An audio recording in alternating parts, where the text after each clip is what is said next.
अपना इसने 8वें अध्याय के 13वें श्लोक में गीता जी में मंत्र बता दिया, ओम नथिंग एल्स। यो हरे राम राधे कृष्ण सीताराम राधे श्याम राधे राधे श्याम मिला दे, ओम नमः शिवाय, ओम ओम नमो भगवते वासुदेवा। ये कहाँ से लाए ये मंत्र नकली? ये था लोक वेद शास्त्र विदिता का मनमाना आचरण, जिससे इन अपना बैठा बैठाया और मारा बैठा दिया। अब हम आते हैं 7वें अध्याय के 3 मंत्र, 4 मंत्र पढ़ेंगे 12 से 15। अब देखिए ये तो सिद्ध हो गया रजगुण ब्रह्मा सतगुण विष्णु तमगुण शिव जी, नथिंग एल्स। अब हम आते हैं 7वें अध्याय के 12, 13, 14। 2 मिनट में समझ में आ जाएगा। ये देखिएगा, श्रीमद् भगवद गीता अध्याय नंबर 7 का और श्लोक नंबर 12। और भी जो सतोगुण से उत्पन्न होने वाले भाव हैं और जो रजोगुण तथा तमोगुण से होने वाले भाव हैं, उन सब को मुझ से होने वाले हैं ऐसा जान, परंतु वास्तव में उनमें मैं और वे मुझ में नहीं हैं। अब यहाँ इसने क्या कहा है कि रजगुण ब्रह्मा से सतगुण विष्णु से तमगुण शिव जी से जो कुछ भी हो रहा है, रजगुण ब्रह्मा से उत्पत्ति, क्योंकि रजगुण के ब्रह्मा जी के अंदर एक ऐसा गुण भर दिया इसने, जीव के बस की बात नहीं, उसके प्रभाव से उत्पत्ति संतानोत्पत्ति करेगा ही करेगा। और विष्णु जी में सतोगुण ऐसा भर दिया, सब एक दूसरे मोह ममता जकड़े रहेंगे, यहाँ फंसे रहे। और तमोगुण का अपने बेरा शंकर जी के काम करे, ये सब न मार के अपने पिता के पास भेज देता है। ये कहता है इन तीनों गुणों से जो कुछ हो रहा है, रजगुण ब्रह्मा सतगुण विष्णु तमगुण शिव जी से, इसका मुख्य कारण मैं हूँ। क्योंकि इसको 1 लाख मानव शरीरधारी प्राणियों का निताहार करना पड़ता है, सूक्ष्म शरीर को भून कर खाता है, इसलिए कहता है मैं इनमें नहीं और ये मुझ में नहीं, और ये जो कुछ भी हो रहा है इसका मुख्य कारण निमित्त कारण मैं ही हूँ, मुझसे ही हो रहे। अब आगे देखना, अब 13वें श्लोक में क्या कहा 7वें अध्याय का, अध्याय नंबर 7 का और श्लोक नंबर 13। गुणों के कार्य रूप सात्विक, राजस और तामस, इन तीनों प्रकार के भाव से सारा संसार प्राणी समुदाय मोहित हो रहा है। इन तीनों गुणों से पूरे, यानी ब्रह्मा विष्णु महेश से परे मुझ अविनाशी को नहीं जानता। अब इन तीनों गुणों रजगुण ब्रह्मा सदगुण विष्णु तमगुण शिव जी से परे दास ने आपको दिखा दिया श्री शिव पुराण के अंदर कि इनका बाप है यू। ये खुद कहता है ब्रह्मा विष्णु पुत्रो, तुमने 2 विभाग मेरे से प्राप्त किए हैं, इसी प्रकार रुद्र और महेश्वर ने प्राप्त किए, महेश्वर ने, तो ये 5वां है इनका बाप, ये बोल रहा है यहाँ पर। अब ये कहता है कि ये तीनों गुणों ब्रह्मा विष्णु महेश तक सीमित हैं, ये मुझे भी ना जानते, मेरी भक्ति भी ना करते। आगे देखो 7वें अध्याय का श्रीमद् भगवद गीता का 14वां श्लोक में क्या कहा है, क्योंकि ये अलौकिक अर्थात अति अद्भुत गुण भी बेरी माया रजगुण ब्रह्मा सतगुण विष्णु तमगुण शिव जी द्वारा फैला गया जाल बड़ा खतरनाक है, ये दुस्तर है। और जो पुरुष मुझ को भजते हैं, यानी ब्रह्म साधना करते हैं, वो इनसे ऊपर उठ जाते हैं, माया को उल्लंघन कर जाते हैं। यानी ब्रह्मा विष्णु महेश की साधना करने वाले ब्रह्मा लोक विष्णु लोक शिवलोक में जाएंगे, उनका कम समय होता है, और जो ब्रह्म की साधना करता ब्रह्म लोक में जाता उसका समय ज़्यादा होता है, वहाँ सुख भी ज़्यादा उस ब्रह्म लोक में। लेकिन वह पुंजेब कटती है अपनी ही, और पूंजी समाप्त होते ही, पुण्य खत्म होते ही फिर वापस 83 लाख योनियों में आना ही पड़ता है। तो ये तो इनका प्रोसेस है, ये कभी समाप्त नहीं हो सकता। और फिर इसलिए ये कह रहा है कि उस परमेश्वर की शरण में जा, जहाँ जाने के बाद फिर लौटकर संसार में कभी नहीं आते। तत्वदर्शी संत बताओगे, मैं नहीं जानता उस मेथड को, वो तरीका वो बताओगे, वो ज्ञान वो बताओगे। तो ये रामपाल दास है, वो तत्वदर्शी संत, सारा दाना दाना गिनवा दिया।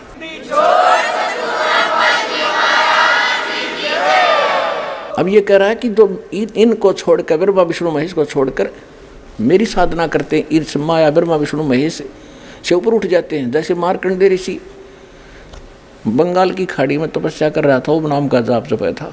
जब इंद्र उसके पास गया तो उसने यही कहा था कि इंद्र, ये इंद्र की पदवी छोड़ दे और अब मैं बताऊंगा साधना, ब्रह्मलोक की साधना कर ले।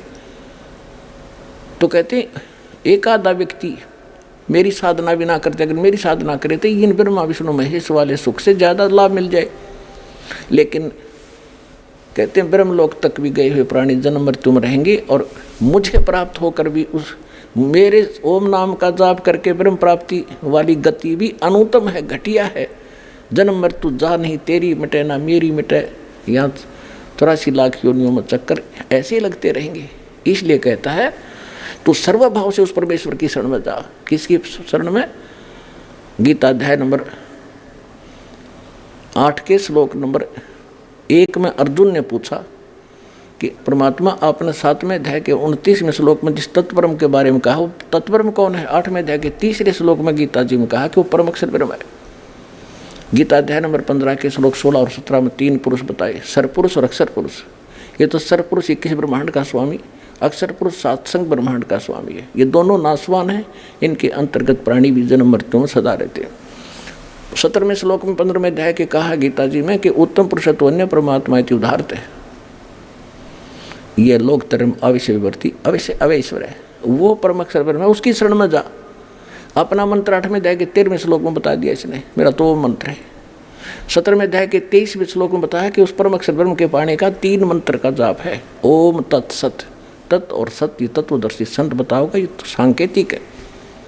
8वें अध्याय के 5 और 7 श्लोक में गीता ज्ञानदाता अपनी भक्ति बताता है कि अर्जुन मेरी भक्ति कर, मुझे प्राप्त होगा, युद्ध भी कर और मेरा नाम भी जप। 8वें अध्याय के 8, 9, 10 8वें अध्याय के 8, 9, 10 मंत्र में बताया कि अर्जुन जो उस परमात्मा की भक्ति करते हैं, तत्ब्रह्म उस परम अक्षर ब्रह्म की भक्ति करते हैं, उस भक्ति की शक्ति से उस परमात्मा के पास चले जाते हैं। अब तू निर्णय कर ले किसकी भक्ति करनी है। तूने मेरे साथ रहना है तो मेरी भक्ति कर, और उस परमात्मा की भक्ति करनी है तो तत्वदर्शी संत खोज ले।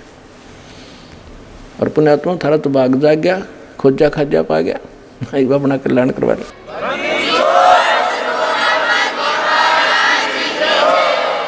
अब ये क्या कह रहा है कि अब देखो श्रीमद् भगवद गीता अध्याय नंबर 7 का हम श्लोक नंबर 14 पढ़ा है। क्योंकि यह अलौकिक अर्थात अति अद्भुत त्रिगुणमय मेरी माया ब्रह्मा विष्णु महेश के द्वारा फैलाया हुआ जाल बड़ा खतरनाक है, दुस्तर है। जो पुरुष मुझको यानी ब्रह्म की साधना करते ये इनसे ऊपर उठ जाते हैं, तर जाते हैं। 15वें श्लोक में कहा कि माया के द्वारा जिनका ज्ञान हरा जा चुका है, ओए जो ब्रह्मा विष्णु महेश से ऊपर किसी की जिसकी बुद्धि उठती नहीं, वहीं तक सीमित है जिनका ज्ञान, वो असुर स्वभाव राक्षस स्वभाव को धारण किए हुए मनुष्यों में नीच और दूषित कर्म करने वाले मूढ़ लोग मूर्ख मुझको नहीं भजते। पुण्यात्माओं, ऐसा समय ये शीघ्र सी प्राप्त नहीं होता। देखो मीठी मीठी सर्दी है, परमात्मा ने अपने बच्चों के लिए सारी व्यवस्था कर रखी है, खा कर देसी घी का प्रसाद और ओढ़ कर जाई बैठे ठाठ से। अब इसमें क्योंकि इतनी सुविधा आपको क्यों देता है दाता कि इस ज्ञान को गहराई से समझो। मुश्किल से दाव लगा है, इसमें थोड़ा समय भी लगाना पड़ेगा, आपने एक्स्ट्रा समय भी देना पड़ेगा। जैसे हम पहले 3-3 कैसेट लाया करते फिल्म की और 3-3 घंटे की, सांझ बैठ जाते, शाम को बनवाए जाते, 4 पिए जाते, आँख पाड़े देखे जाते, 100 रुपये लाग रहे पूरे कराएंगे, खाक पूरे करें थे वो तो नाश करें थे अपने जीवन का। तो अब थोड़ा सा समय ज़्यादा लगे तो प्यार से सुनना। मालिक इन मोल वचनों को इस गीता के पढ़न मात्र से मोक्ष बताया करते, इसमें लिखे मात्र कराएंगे जब होगा मोक्ष तय। जो इसमें लिखा है ऐसे करेंगे तभी मोक्ष होगा, उसकी जानकारी आपको दी जा रही है कि इसमें ये लिखा है ऐसे करना चाहिए, 2 अक्षर की बात है, वह निर्णय। अब हम क्या बताया है कि ब्रह्मा विष्णु महेश की साधना करने वालों को राक्षस स्वभाव को धारण किया, मनुष्यों में नीच बुरे कर्म करने वाला, दूषित कर्म करने वाला मूर्ख क्यों कहा, ये थोड़ा संक्षेप में बताएंगे। जैसे हिरण्यकशिपु ने ब्रह्मा जी की उपासना की थी, विष्णु जी का दुश्मन मानना था अपने आप में, और ब्राह्मण भगत था, ब्राह्मण था, लेकिन कर्म से राक्षस, कर्म से ब्राह्मण होता है। कहते हैं हिरण्याकुश छाती तड़वाई और ब्राह्मण बना और कर्म कसाई। ब्रह्मा जी की भक्ति करी, वरदान पा लिया, सुबह मरू ना शाम मरू, फलान मरू ना दकड़ मरू। अपने पुत्र प्रहलाद का दुश्मन हो गया, वो भगवान की भक्ति करता था। अंत में राक्षस कहलाया और कुत्ते वाली मौत मारा गया, पाड़ के फेंक दिया उसको पेट से। तो हुआ रजगुण का उपासक राक्षस कहलाया और कुत्ते वाली मौत मरा। फिर तमोगुण के उपासक थे श्री, जैसे तमोगुण शंकर भगवान के उपासक थे एक रावण, श्रीलंका के राजा। और रावण जैसी भक्ति थे शिव के उपासक 7 जन्म नहीं कर सकते, चने यहाँ से काट के समर्पित कर दिया अपने देव के चरणों में। वर्क डन ये भगवान दे सकते हैं, उसका शरीर फिर दे दिया न्यू का न्यू, क्योंकि उसके सांस शेष थे, आयु शेष थी। ये आयु नहीं बढ़ा सकते, आयु केवल कबीर परमात्मा बढ़ा सकते हैं, परम अक्षर ब्रह्म बढ़ा सकते हैं। इससे खुश होकर शंकर भगवान ने उसको रिद्धि सिद्धि दे दी, फूल गया, राक्षस कहलाया और कुत्ते वाली मौत मारा गया। ये सर्वविदित है। कैसी बुद्धि भ्रष्ट हुई इसकी, पराई स्त्री को उठा लिया, शर्म नहीं आया सूरवीर होकर पराई स्त्री को उठावे। और फिर कैसे उसकी दुर्गति को प्राप्त हुआ। तो राक्षस था, 100 जोटियाँ का मांस खा जाया करता, 100 दारू के मटके, शराब के मटके पिया करता, खाकता फिर वो। तो कहते हैं तीनों गुणों की जो पूजा करते हैं उनकी बुद्धि ठिकाना आ ही नहीं सकती, वो राक्षस स्वभाव को धारण किए मनुष्यों में नीच दूषित कर्म करने वाले मूर्ख। भस्मागिरी नाम के एक तपस्वी थे, भगवान शंकर के उपासक। ये गिरी, पुरी, नागा, नाथ, कनपाड़े, ये सारे जो है शंकर जी के उपासक होते हैं। एक भस्मागिरी नाम का तपस्वी और भगवान शंकर के महल के सामने कैलाश पर्वत पे ऊपर ने पैर नीचे ने सिर करके भक्ति करने लग गया। 12 वर्ष तक खड़ा रहा। एक दिन पार्वती जी ने कहा कि आप तो भगवान हो, देवताओं के देव हो, महादेव हो, सक्षम हो, समर्थ हो, आपका बच्चा क्या मांगता है पुजारी, दे दो इसको, उठाओ यहाँ से।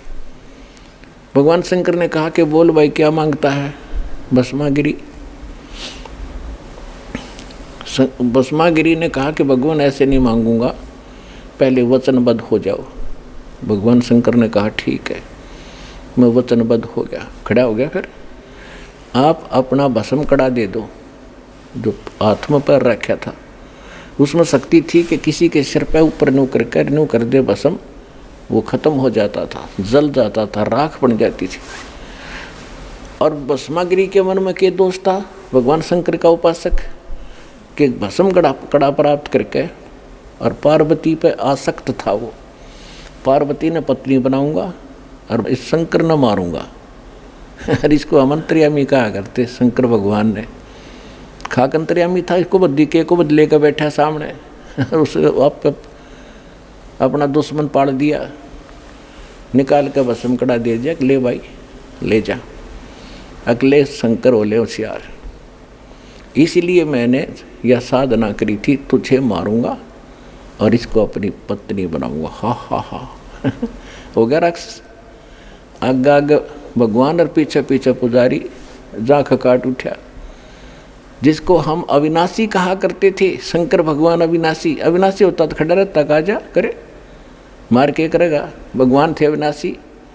दरिया में गिर दिया गंगा के अंदर और तोब के गोले चला दिए, छींट तक नहीं लगी परमात्मा के।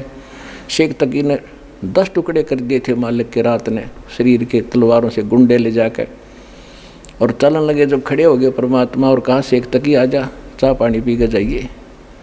पसीने आ गए थे उन गुंडा के।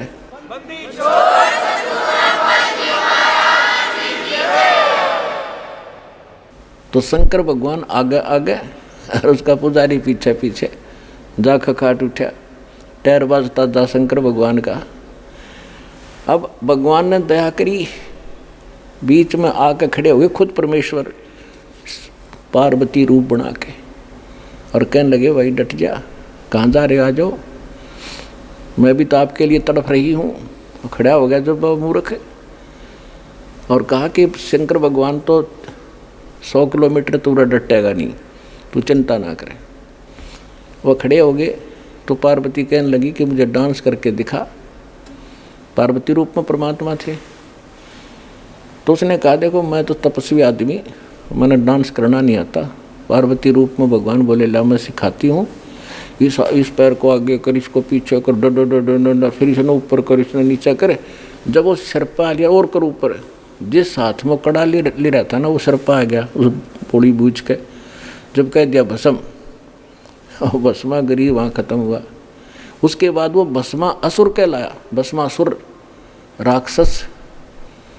जब वो कड़ा लेकर शंकर भगवान के आगे प्रकट हुए परमात्मा विष्णु रूप धारण करके, शंकर जी बोले विष्णु जी पागले, बात बिगड़ गई।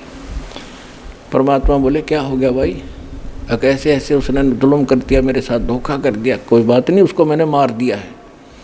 नहीं नहीं ऐसे कैसे मार दिया, वो तो मरने वाला था ही, उसके पास तो कड़ा है कि ये कड़ा ले तेरा। कैसे लाए, तब रुके जब कड़ा देख लिया कि कैसे लाए, कि नो ना पूछा कैसे लाए, तू चल वापस, आप चलो। जब उस भस्मागिरी की राख देख ली ना, जब शंकर भगवान के दिल की वो पल्स ठीक हुए और धड़कन ठीक हुई, तो पुण्यात्माओं हम कहाँ डरे डुआ रखे थे मूर्खा न मारे। और परमात्मा कहा करते 3 देव की तो करते भक्ति, उनकी कदे ना होवे भक्ति। अब विष्णु भगवान की और कथा सुना दूँ। एक बार कुंभ का पर्व हुआ हर की पैड़ी हरिद्वार में, और जहाँ ये कुंभ का पर्व होता है इनकी दंत कथा लोक वेद यो मनमाना आचरण है वैसे तो ये सारे के सारे अपने अपने ग्रुप में इकट्ठे हो जाते हैं। पुरी अलग, गिरी अलग, नागा न्यारे, वैष्णो अलग से, नाथ न्यारे, कनपाड़े अलग से।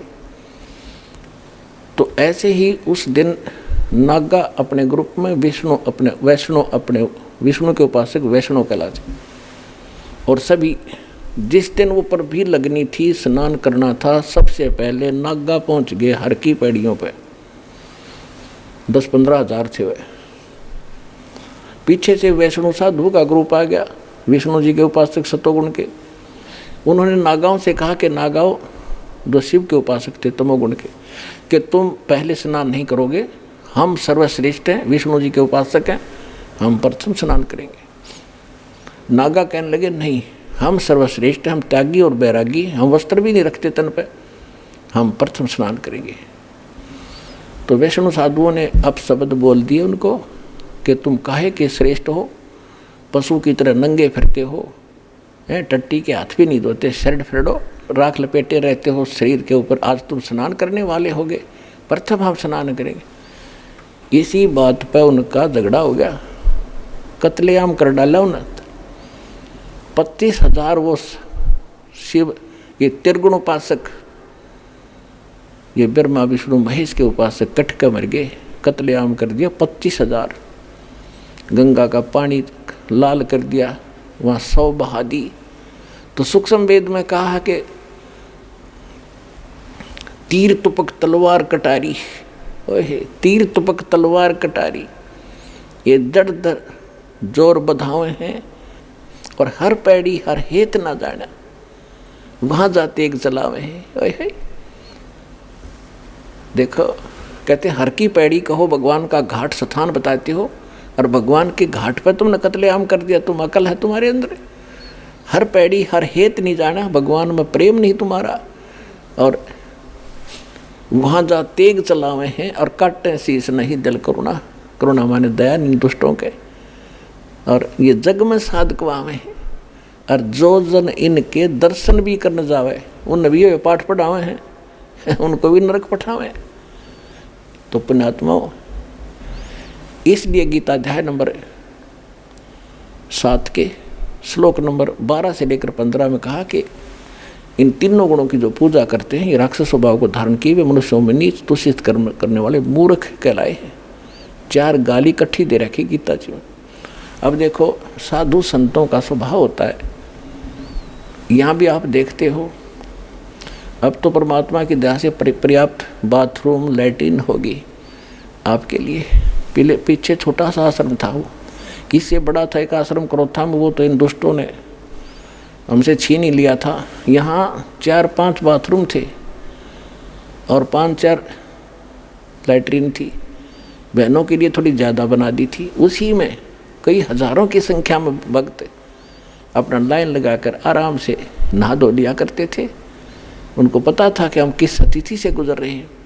और वहाँ इतना चौड़ा रास्ता था हर की पैड़ी पे, और बैठ कर एक देखो, हम वैसे स्वाभाविक व्यक्ति भी कहीं स्नान कर रहा हो और कोई व्यक्ति आ जा पाछे तक, मैं भी नहा लूँ, आ जाओ आप भी नहा लो।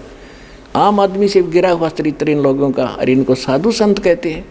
तो इन तीनों गुणों के उपासक कहते राक्षस स्वभाव को धारण किए मनुष्यों में नीच दूषित कर्म करने वाले मूर्ख। तो इस प्रकार इनको 4 उपमा दी है।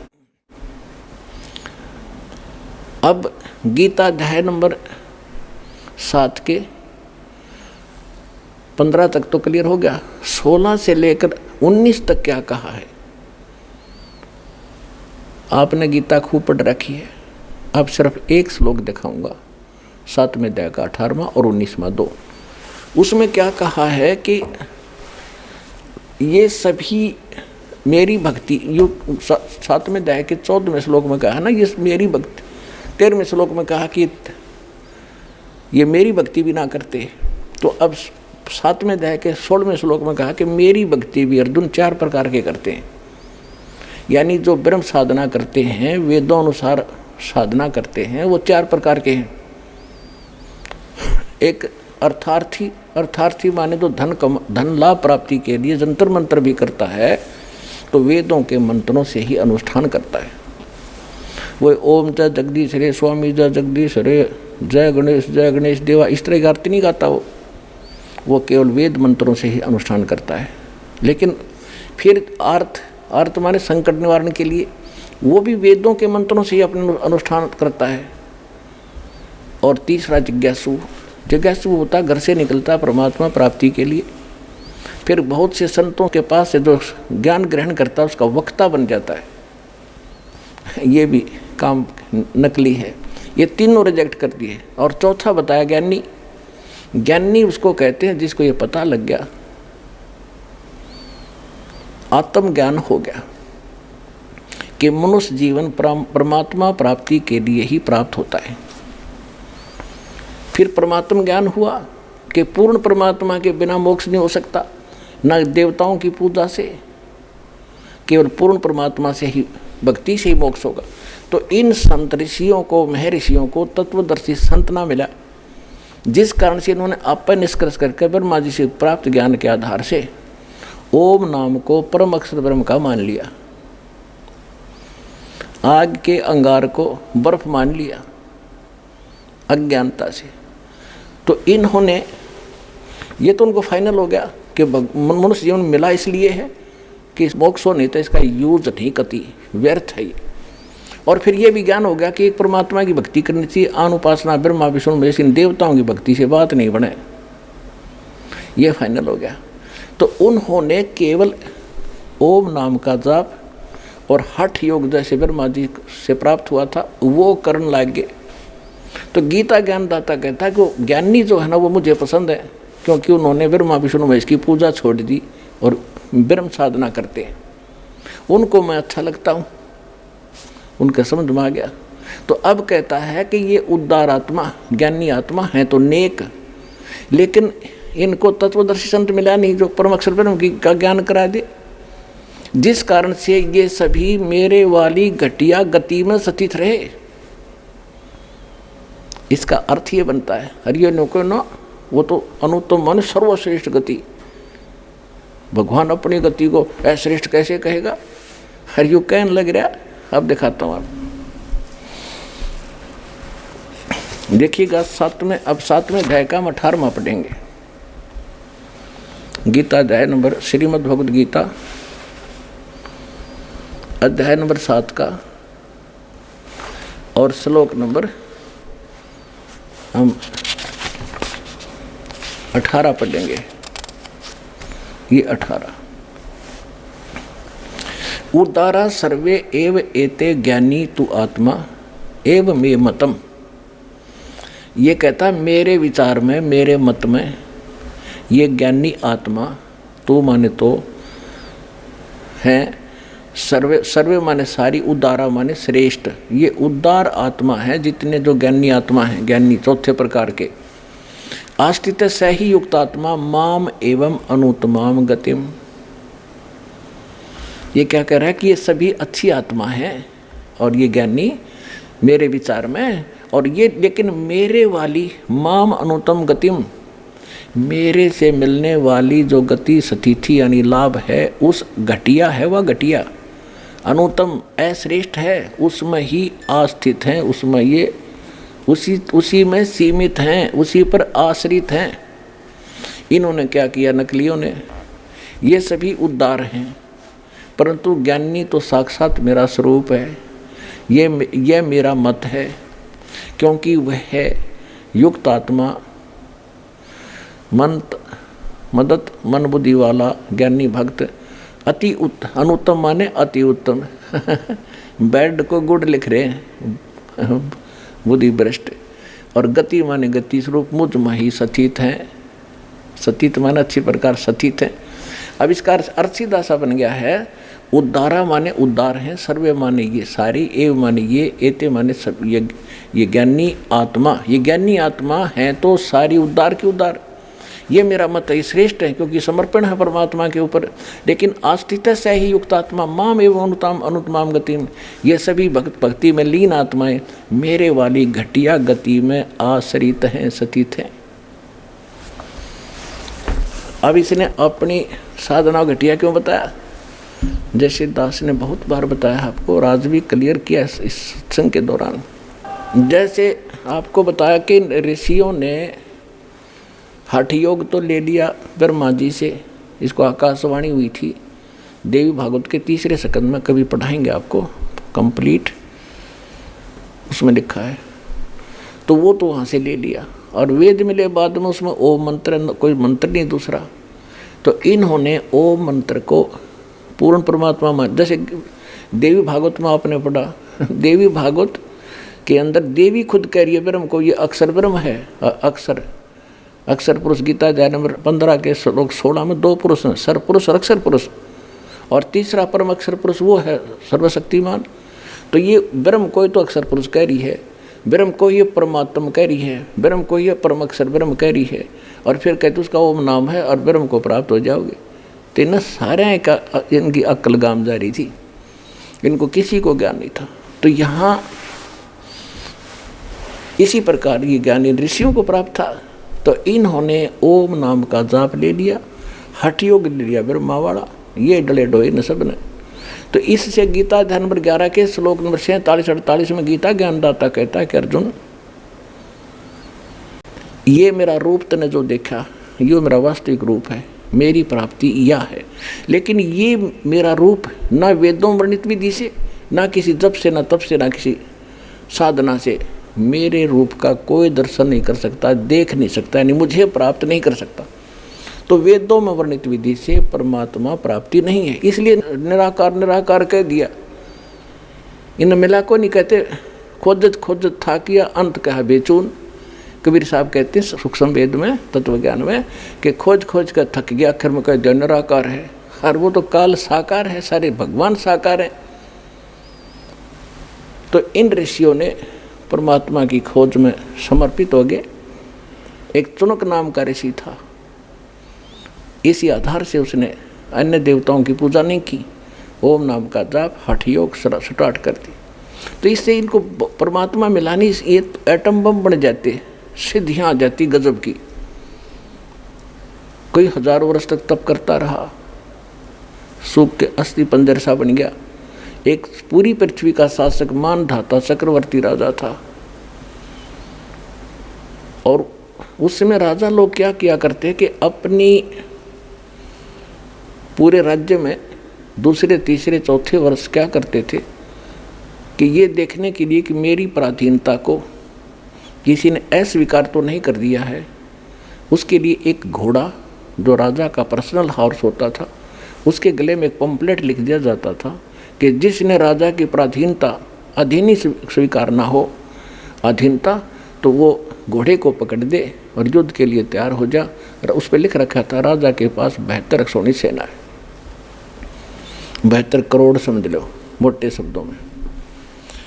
तो वो घोड़ा साथ में हजारों सैनिक पूरी पृथ्वी पर घूमे आए। जाते समय भी चुनक ऋषि की कुटिया के पास से गए, जब वापस आए तब भी वहीं से गुजरे। चुनक ऋषि इस ब्रह्म का पुजारी था, काल का। इसने कहा अब देखो काल क्या चाल है, पहले तो इसको एटम बम बनवाया, हट गजब की साधना करवा दी, परमाणु बम बना दिया भक्ति सिद्धि शक्ति का। उधर से उसके हाथ में रिमोट, उसकी बुद्धि भ्रष्ट कर दी। संत का और राजा गेल खसन की के मतलब होया करे, वो अपना काम करे, वो अपनी भक्ति करे। तुझे कुछ कहें जब तक दूसरी बात छेड़े जब तक अपनी सिद्धि शादी भी दिखा। बेमतलब खस्या। अगुवाई कहाँ गए थे सैनिकों? सैनिक बोले जी ऐसे ऐसे गए थे, हम पूरी पृथ्वी घूमे आए, सारी कहानी बताई। तो ऋषि ने कहा क्या तुम्हारे राजा में इतनी ताकत है, किसी ने घोड़ा नहीं पकड़ा? अगर नहीं, किसकी माँ ने दूध पिया? क्योंकि सैनिक भी अभिमानी, राजा के अभिमानी ही हो जाते हैं, नौकर भी। किसकी माँ ने दूध पिलाया है?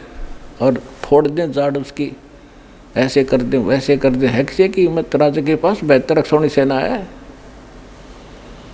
अब चुनक ऋषि ने सोचा ये तो घने अभिमानी हो गए, इन्हें सेट कर दूँ।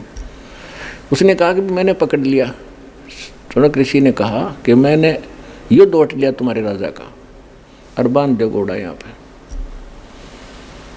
सैनिक बोले अरे कंगाल, ओ कंगले, दाने खाने को नहीं तेरे पास, और युद्ध करेगा मानधाता चक्रवर्ती राजा के साथ?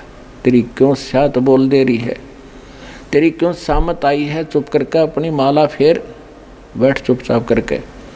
तो ऋषि कहने लगा भाई देखी जाएगी, हमने युद्ध ओठ लिया। अब उन्हें बांध दिया घोड़ा उसी कुटिया के, उसी वृक्ष का जिसका नीचे कुटिया थी उस ऋषि की।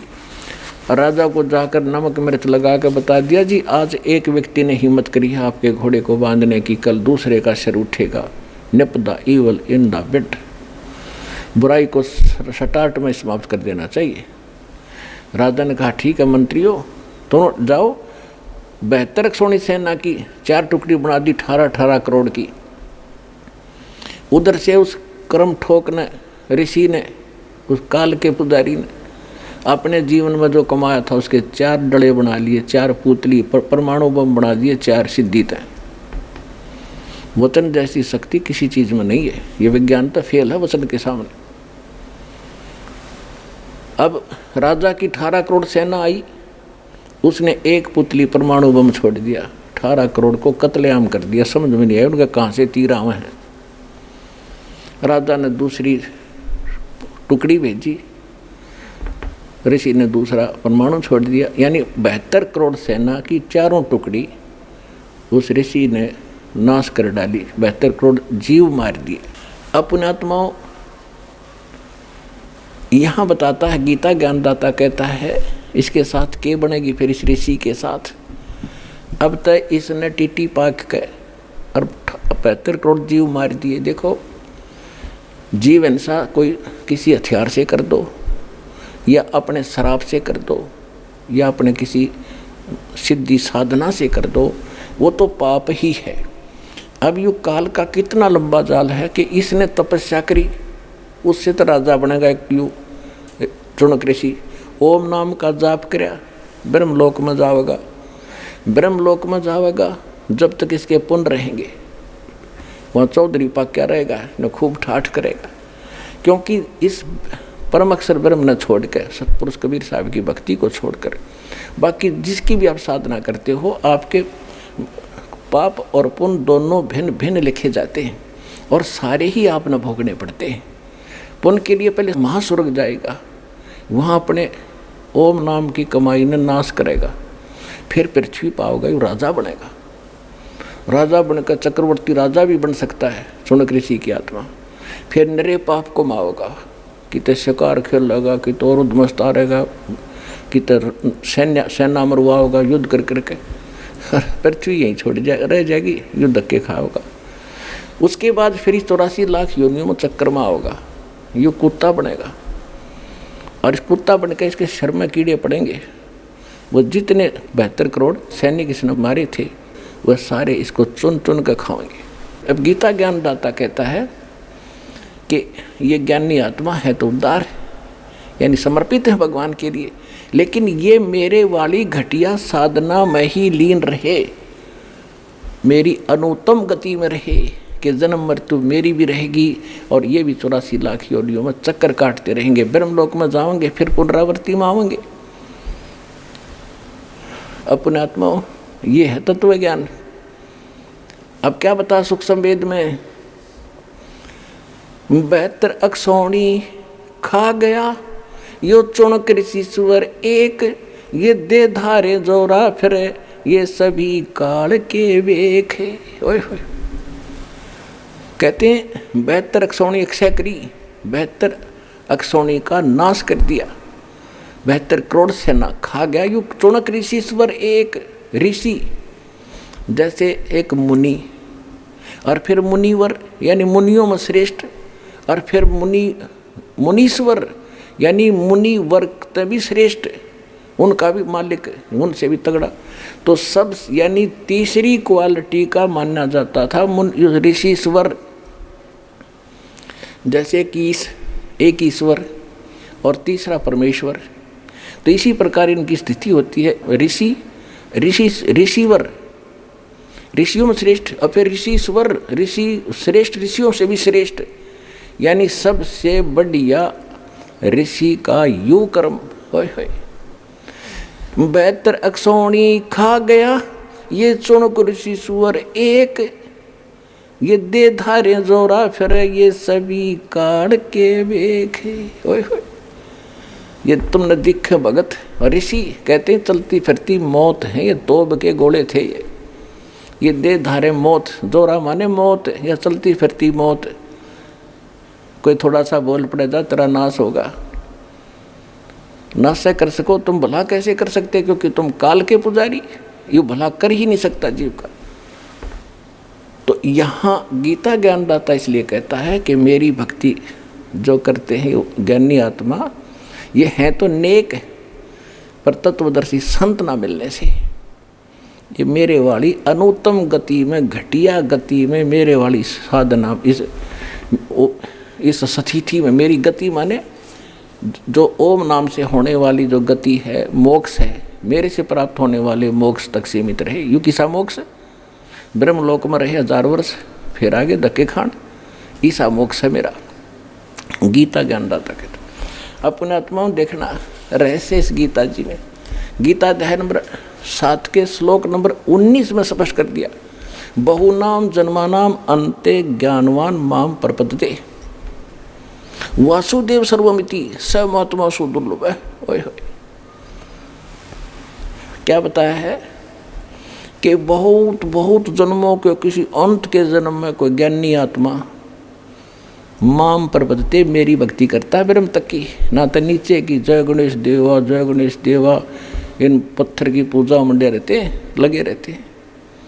कोई एकाध करता है ब्रह्म साधना और वो बता दी बात घटिया है मेरे वाली, फिर कहते हैं वासुदेव सर्वमिति स महात्मा सुदुर्लभ है। ओए होए, ये बताने वाला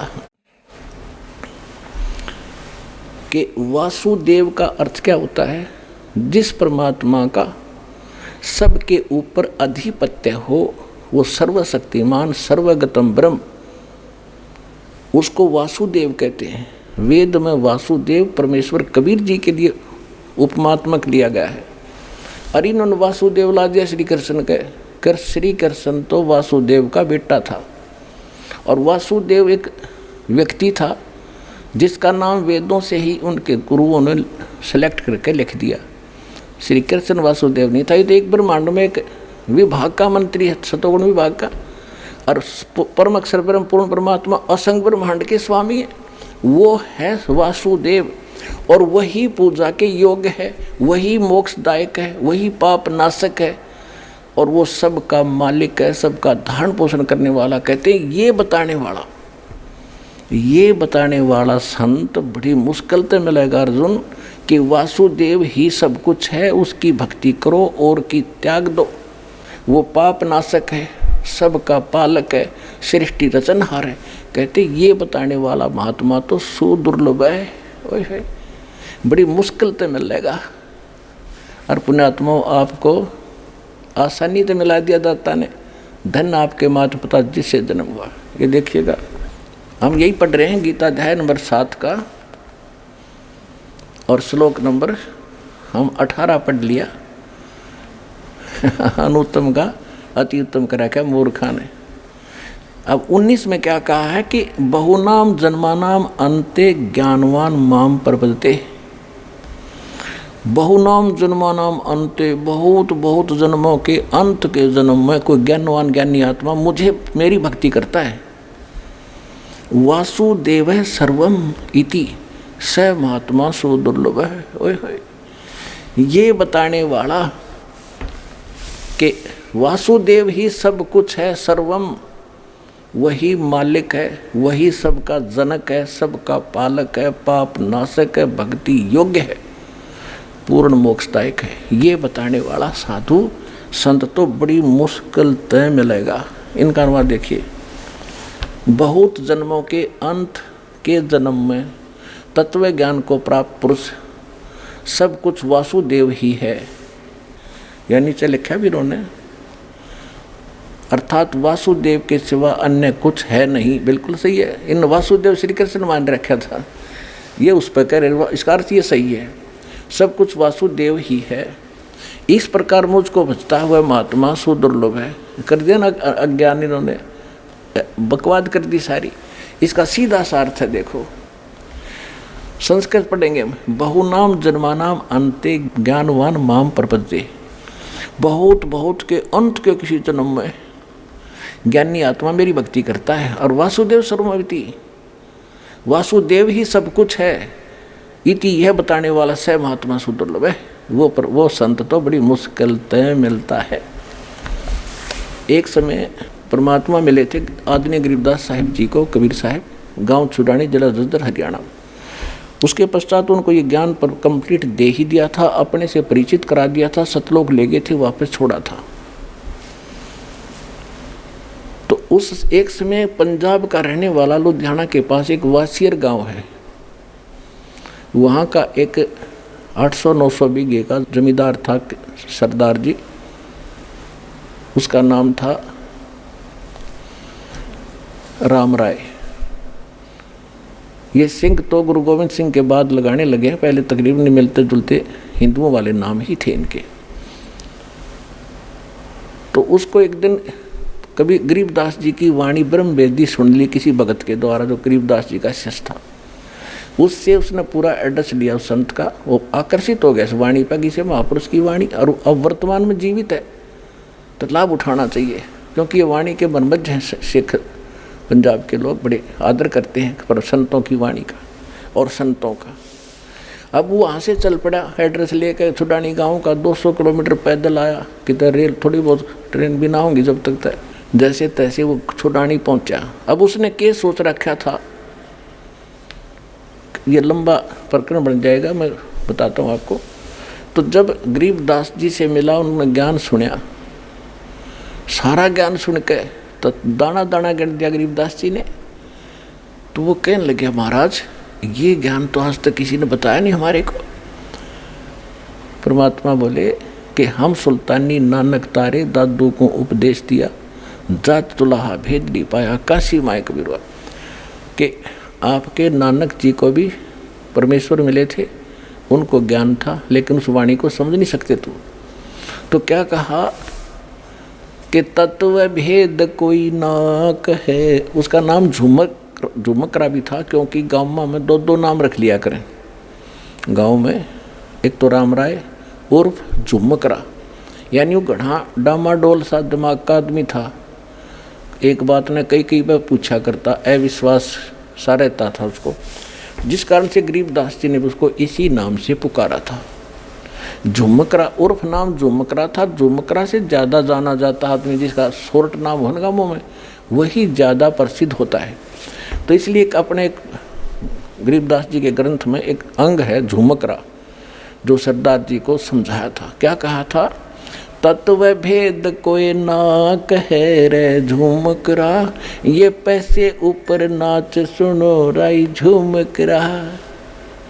कोटों मध्य कोई नहीं रे झूम करो, अरबों में कोई गर्क सुनो राई झूम करो। के तो पैसे ऊपर नाच हो रहा है, ये संत नहीं है, इनको तत्व भेद है ही नहीं, ना कोई जानता ना कह सकता। और कहते करोड़ संतों में कोई संत नहीं मिलेगा इस तत्व भेद का ज्ञाता, तत्व ज्ञान का ज्ञाता। कोई अरबों में कोई गर्क सुनो रहा झूमक रहा, अरबों में ओए होए। अब पूरे विश्व की कितनी आबादी है? 5 अरब से ऊपर, और 5 अरब के अंदर एक ये दास है जो तत्व ज्ञान का ज्ञाता वर्तमान के अंदर है।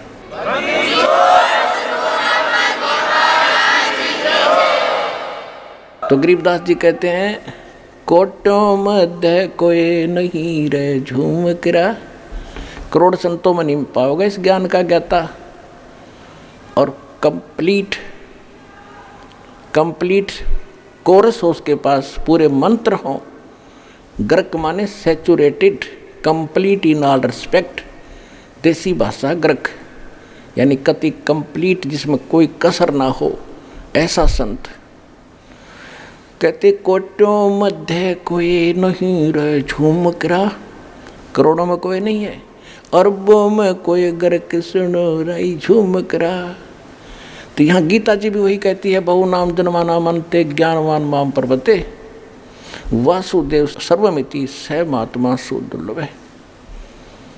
कि ये बताने वाला कि वासुदेव यानी सर्वशक्तिमान परमात्मा जिसका सबके ऊपर अधिपत्य है, वो वासुदेव है। जैसे ब्रह्मा जी, विष्णु जी, शिव जी, ये सबके ऊपर सबके मालिक नहीं है। वासुदेव माने सबके ऊपर जिसका वास है, जो सबका मालिक है। ये केवल ब्रह्मा विष्णु महेश एक एक विभाग के एक ब्रह्मांड में मालिक हैं। ये कुल के मालिक वासुदेव नहीं है। सरपुरुष यानी ज्योति निरंजन कालीन का पिता ब्रह्म, ये केवल 21 ब्रह्मांड का मालिक है, ये कुल का मालिक नहीं, ये वासुदेव नहीं है। अक्षर पुरुष केवल 7 सिंह ब्रह्मांड का मालिक है, ये कुल का मालिक नहीं है, ये वासुदेव नहीं है। परम अक्षर ब्रह्म ये ओवरऑल कंट्रोलर है, सब का मालिक है, ये वास्तव में वासुदेव है, वो कबीर परमात्मा। हम सुल्तानी नानक तारे दादू को उपदेश दिया, जात जुलाहा भेद न पाया वो काशी महे कबीर हुआ। गरीबदास साहिब जी को परमात्मा ले गए थे सतलोक सचखंड, वापस छोड़ा था, तब उन्होंने बताया। नानक साहिब जी को भी परमात्मा लेकर गए थे, उन्होंने वापस छोड़ा। और भी दादू साहिब जी को भी, बहुत से महापुरुषों को जिनके शुभ नाम दास बार बार आपको दोहराता है। तो क्या बताया है कि अनंत कोट ब्रह्मांड का एक रति नहीं भारे, ये सतगुरु पुरुष कबीर हैं कुल के सृजनहार। वो कौन कबीर? काशी जात दुलाहा भेद नहीं पाया, काशी माए कबीर हुआ। ये है वो परम अक्षर ब्रह्म, जिसके विषय में गीता ज्ञानदाता 18वें अध्याय के 62वें श्लोक में और 18वें अध्याय के 66वें श्लोक में कहता है कि अर्जुन सर्वधर्मान परिताज माम एकम शरणं व्रज अहम तवा सर्व पापे भ्यमोक्षामि मा शुच। कि मेरे 70 के ओम नाम के जाप की और ये 500 यज्ञ जो करता है तू, ये मेरे 70 की जो ओम नाम की, क्योंकि पूर्ण परमात्मा के पाने का 3 मंत्र का जाप है। ओम तत्सत, ओम ब्रह्म का, सरपुरुष का, तत् और सत्य सांकेतिक है। गीता अध्याय नंबर 17 श्लोक नंबर 23 में तत् सांकेतिक है। तत् और ओम मिलकर ये 2 अक्षर का मंत्र बनता है, इसको सत्यनाम कहा गया है। और सत ये सार नाम है, ये परम अक्षर ब्रह्म का मंत्र है। तो यहाँ बताया है कि मेरे 18वें अध्याय के 66वें श्लोक का ये अर्थ है कि सभी मेरे 70 की जो धार्मिक साधनाएं हैं, अनुष्ठान तने किए हैं ओम नाम के जाप की, मुझे दे दे वह भक्ति, फिर मैं तुझे मुक्त कर दूंगा। क्योंकि हम ओम नाम के जाप की कमाई ब्रह्मलोक में खर्च कर देते थे, हम कंगाल के कंगाल होकर गधे बनकर घूमते रहते थे, ये हम इसके मजदूर बने रहे। अब हम इसको ओम नाम का जाप दे देंगे, ये हमें छोड़ देगा, फिर हम सतलोक में चले जाएंगे अपने परमात्मा के पास। तो ये भी कहता है सर्वधर्मान परित्यज माम, मेरे स्तर की सब पूजाएं मुझे मत छोड़ दे। एकम शरणम व्रज, एक मन जिसके बराबर दूसरा ना हो, सर्वशक्तिमान की शरण में जा, तब मैं तुझे सब पापों से मुक्त कर दूंगा। फिर जब मेरा हमारा हम इससे कर्ज मुक्त ही हो गए, फिर इसका हमारा लेना देना क्या रहा, ये क्या मांगे हमारे ऊपर। तो इस प्रकार हम सतलोक जाएंगे। और गीता ज्ञानदाता उस परम अक्षर ब्रह्म सत्य पुरुष कबीर साहब की शरण में जाने को कह रहा है कि जहाँ उसकी शरण में जाने से ही तू सर्वभाव से उस परमेश्वर की शरण में जा, उसकी कृपा से तू परम शांति को और सनातन परम धाम को प्राप्त होगा, शाश्वत स्थान को प्राप्त होगा। और मेरी शरण में रहेगा तो अर्जुन जन्म मृत्यु तेरी भी होगी मेरी भी होगी। और मेरे पुजारी का क्या हाल होगा, चुनक ऋषि की कथा तेरे को सुना दी। तो पुण्यात्माओं, आपका सौभाग्य है, आपको ये अनमोल वचन अनमोल ज्ञान सुनने जोगा बनाया। पहले तो भगवान ने आपको विद्वान बनाया, शिक्षित किया, और दास को इसका जानकार बनाया। आज आपके रूबरू ऐसा बना दूंगा जैसे पहली का कहता हुआ, अगर वेद गीता और पुराणों को आप याद रखोगे। बोलो सतगुरुदेव।